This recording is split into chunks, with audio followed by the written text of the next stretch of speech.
Brought to you by...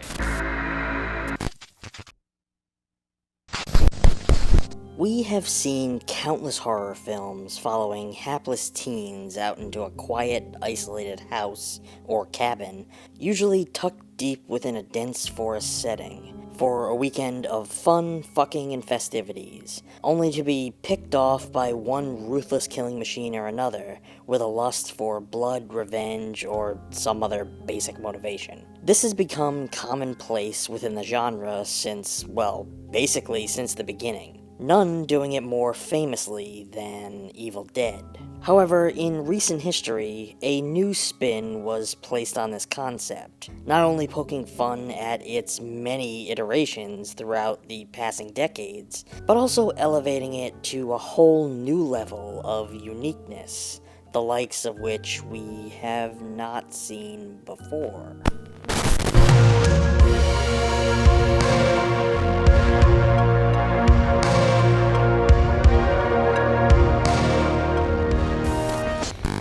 Hello friends, and welcome back to ETF. Today I wanted to close out our time here in the cabin, talking about something a little more special. Something with some fun and whimsy, alongside its violent carnage. Cabin in the Woods, directed by Drew Goddard and co-written by Joss Whedon, is a meta-horror film that blends familiar genre tropes with self-awareness and subversion, creating a unique experience that disconnects and redefines the genre. A dark satire with elements of mystery, psychological tension, and humor. It explores the horror of human nature through the lens of a ritualistic system of control. The film kicks off with 5 young friends heading to a secluded cabin in the woods for a weekend getaway. The jock, Kurt, played by Chris Hemsworth, the slut, Jules, played by Anna Hutchinson, the geek, Marty, played by Franz Kranz, the virgin, Dana, played by Kristen Connolly, and the scholar, Holden, played by Jesse Williams. What starts as a typical slasher movie setup soon takes a bizarre turn when the Franz discover that their every move is being manipulated and controlled by a team of technicians working in a high-tech underground facility. These technicians, led by cynical and pragmatic Sitterson, played by Richard Jenkins, and Hadley, played by Bradley Whitford, are orchestrating the group's fate as a part of a ritual sacrifice to ancient gods. The group must unknowingly choose from a variety of horror movie archetypes, triggering their own demise. As the story unfolds, the film alternates between the horror in the cabin and the activities of the technicians, revealing that the events happening above ground are part of a larger, sinister ritual designed to keep these gods appeased. In the final act, the surviving characters rebel against the ritual, and the film culminates in an explosive climax that raises questions about control, human agency, and the dark sides of human nature. I guess I probably should have said spoilers. Are you even listening to me? Probably the most interesting aspect of Cabin in the Woods is its deconstruction of horror tropes. The film plays with the audience's expectations by having the characters behave in ways familiar to horror fans. Drinking, smoking, and splitting up when they fucking shouldn't, but with the twist that their actions are not entirely their own. The characters' fates are not shaped by their own poor choices, but by the machinations of the higher powers. The horror genre's reliance on these predictable archetypes, virgin, jock, scholar, and so on, is presented as part of a larger ritualistic framework, suggesting that these roles have a purpose within the grand scheme of the narrative. The film challenges the notion of final girls and survivor tropes, positioning Dana, the virgin, as both a victim and an agent of rebellion. Her eventual confrontation with the system of control reveals that these roles are not random, but part of an engineered process that goes beyond mere storytelling conventions. In this way, Cabin in the Woods mocks the predictability of horror films, while also highlighting the reasons why these conventions have survived over time. The true brilliance of the film lies in how it manipulates and subverts audience expectations. On the surface, it appears to be a straightforward slasher movie. Young people trapped in a cabin facing the horrors of the woods. But as the film progresses, it introduces elements that play with the genre's conventions, offering commentary on horror's obsession with death, violence, and sacrifice. The first significant twist occurs when the group is faced with the opportunity to choose how they will die, by selecting an item from a basement that corresponds with a specific horror trope. Each of these objects calls to mind a classic horror movie creature or scenario, from the zombie to the murderous family of redneck hillbillies. However, it soon becomes clear that the group's fate has already been predetermined by a much larger, unseen force: the technicians behind the scenes. The film's final twist is even more surprising, as it subverts expectations not just of the horror genre, but also of traditional movie structure.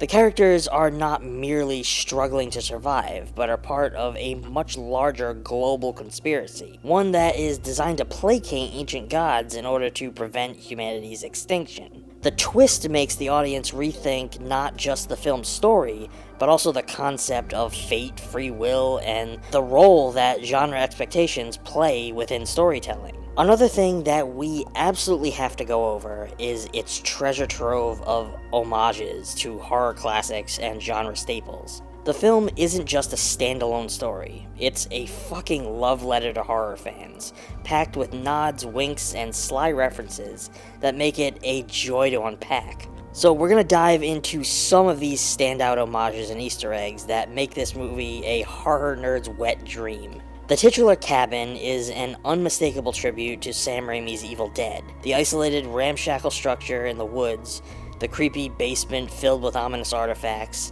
and the unleashing of supernatural horrors through an incantation. It's pure Evil Dead DNA. Even the setup of Franz going on a carefree trip only to encounter unspeakable horrors mirrors the blueprint of Raimi's classic. The characters of the jock, virgin, fool, scholar, and slut are just stereotypes. They're deliberate embodiments of horror archetypes. This is a meta homage to decades of horror films that rely on these stock characters. It's a clever way to acknowledge tropes for films like Friday the 13th and Halloween, while simultaneously critiquing and celebrating their usage. The film's iconic monster board scene is a feast for horror references, with every square teasing a creature inspired by a horror movie or myth. The Hell Lord is a direct homage to Pinhead from Hellraiser, complete with a little puzzle-like object. The zombie redneck torture family is a spin on backwoods horror classics like Texas Chainsaw Massacre or The Hills Have Eyes. Werewolves and vampires are staples and evoke everything from Universal monsters of the 1930s to modern iterations like The Howling. While not tied to any specific film, the Merman feels like a cheeky twist on Creature from the Black Lagoon. Its appearance is as grotesque as it is hilarious, making it stand out in the third act. The Killer Clown is obviously a nod to Pennywise from Stephen King's It, and killer clowns from B-movies like Killer Clowns from Outer Space. The rituals happening around the globe reference international horror cinema. The Japanese schoolgirl's encounter with a vengeful spirit is an homage to things like Ringu and Ju-on, encapsulating J-horror's creepy aesthetic. The global scope underscores how horror reflects universal fears, while being shaped by regional traditions. There's also the basement, with cursed objects triggering different monsters, each an homage to a classic horror story. The trigger for the zombie redneck torture family is reminiscent of the cursed recordings or texts in films like Evil Dead or The Ring. The merman's summoning object is a cheeky nod to Lovecraftian deep-sea horrors. The puzzle sphere is a direct callback to the lament configuration from Hellraiser. The idea that any object could unleash its own nightmare is a clever way to acknowledge the genre's reliance on cursed artifacts. Additionally, when Dana and Marty descend into the facility, the glass cages containing the monsters feel like a twisted version of Jurassic Park, where the creatures are stored, studied, and ultimately unleashed. It's a gleeful homage to creature features, from Godzilla to The Thing, and allows the filmmakers to cram as many horror references as possible into one glorious montage of mayhem. The idea of appeasing ancient ones is pure Lovecraft. These cosmic, unknowable deities reflect humanity's insignificance and reliance on ritual. This is a hallmark of Lovecraftian horror. The ending, where humanity chooses destruction over subjugation, feels like a nod to Lovecraft's reoccurring themes of defiance against inevitable doom. Sitterson and Hadley, with their button-pushing and casual banter, represent the filmmakers and the audience, who orchestrate and consume horror. Their gleeful manipulation of the characters is a tongue-in-cheek homage to genre's creators, who control the scares for maximum effect. It's as if the control room is a meta-commentary on the production of horror itself. Cabin in the Woods is more than just a genre experiment. It also explores deeper themes about control, sacrifice, and the human condition as a whole. The technicians, who seem to be enjoying their work, are ultimately agents of a much larger cosmological structure, one that seeks to keep humanity in check by ensuring that the gods are appeased through regular sacrifices. This mirrors the way in which the film critiques the cycle of horror movies, suggesting that the violence and suffering in these films are part of a ritualistic process that audiences are complicit in.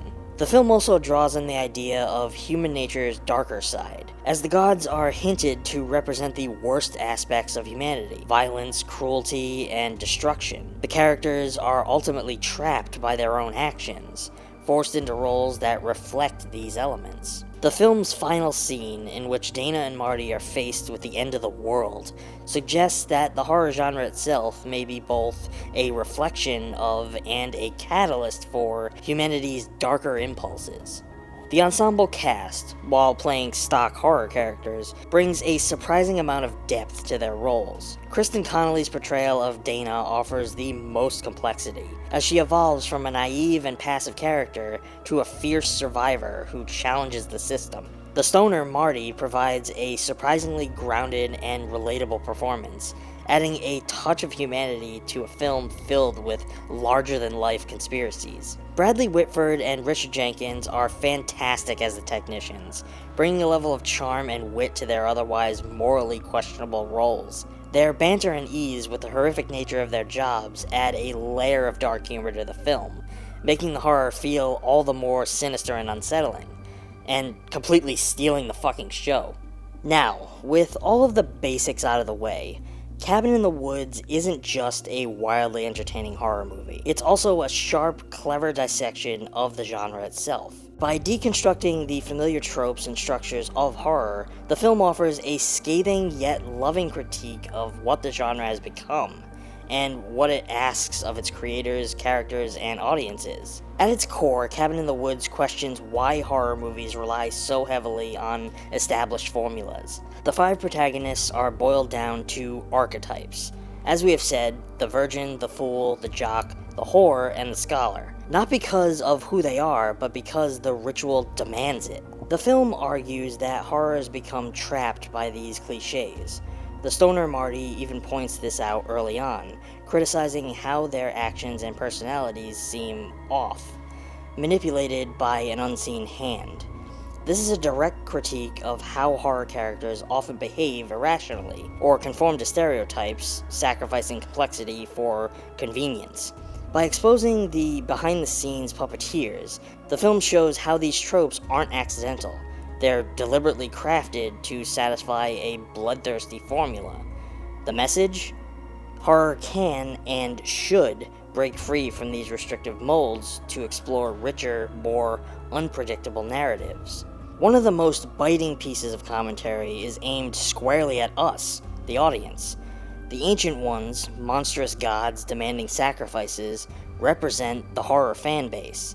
They demand blood, suffering, and death as entertainment. If the ritual isn't performed perfectly, they punish those responsible. Sitterson and Hadley, the facility workers, stand in for the filmmakers and the studios, tasked with giving the audience exactly what they want. Their casual approach to orchestrating terror, juxtaposed by their gleeful reaction to death and destruction, mirrors the detachment of audiences who cheer at gruesome kills, without considering the humanity of the victims. This dynamic questions whether our appetite for horror has made us complicit in its stagnation. Are we the ones forcing filmmakers to churn out predictable, formulaic scares because that's what we've come to expect? The elaborate ritual is a stand-in for the process of creating a horror film. Every element, from the setting to the characters to the monsters, must be carefully constructed to fit the formula. Sitterson and Hadley's frustration when Japan's ritual succeeds is a darkly funny jab at the pressure filmmakers face to meet audience expectations and outperform global competitors. The ritual also underscores the idea that horror filmmakers aren't just storytellers, they're participants in a transactional process. The Ancient Ones don't care about innovation or creativity. They want the same formula executed to perfection. This reflects the way studio executives and fans often prioritize financial success or adherence to tradition over artistic experimentation. The film also critiques how horror often robs its characters of free will.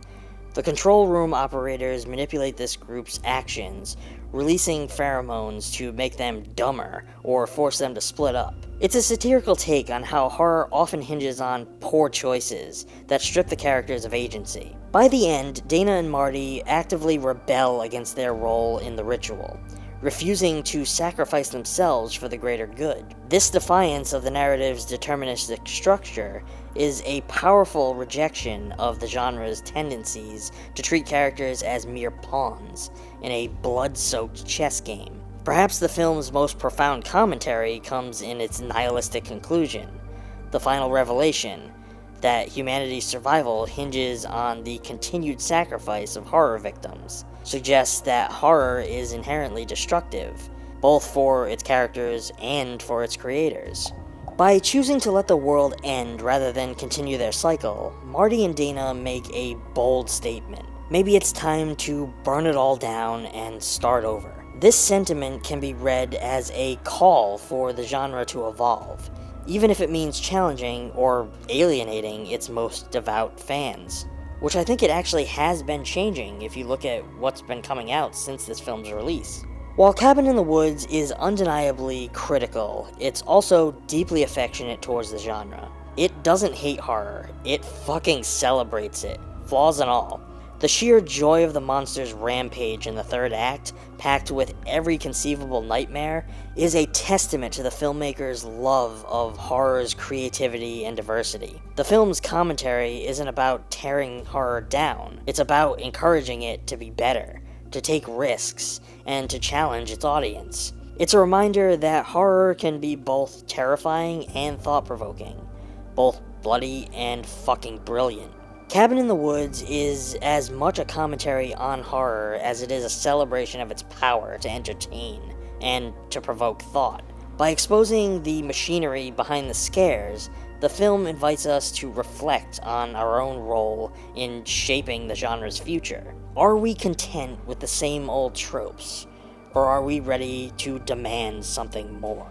Ultimately, Cabin in the Woods leaves us with one lingering question. What kind of horror do we want next? Whatever the answer, the film reminds us that it's okay to laugh, scream, and think all at the same time.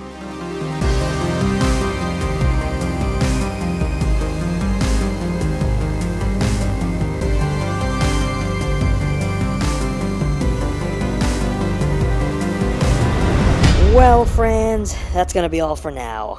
I sadly have to leave the cabin behind and head back to the world, and continue making more content for this channel over at the ETF archive.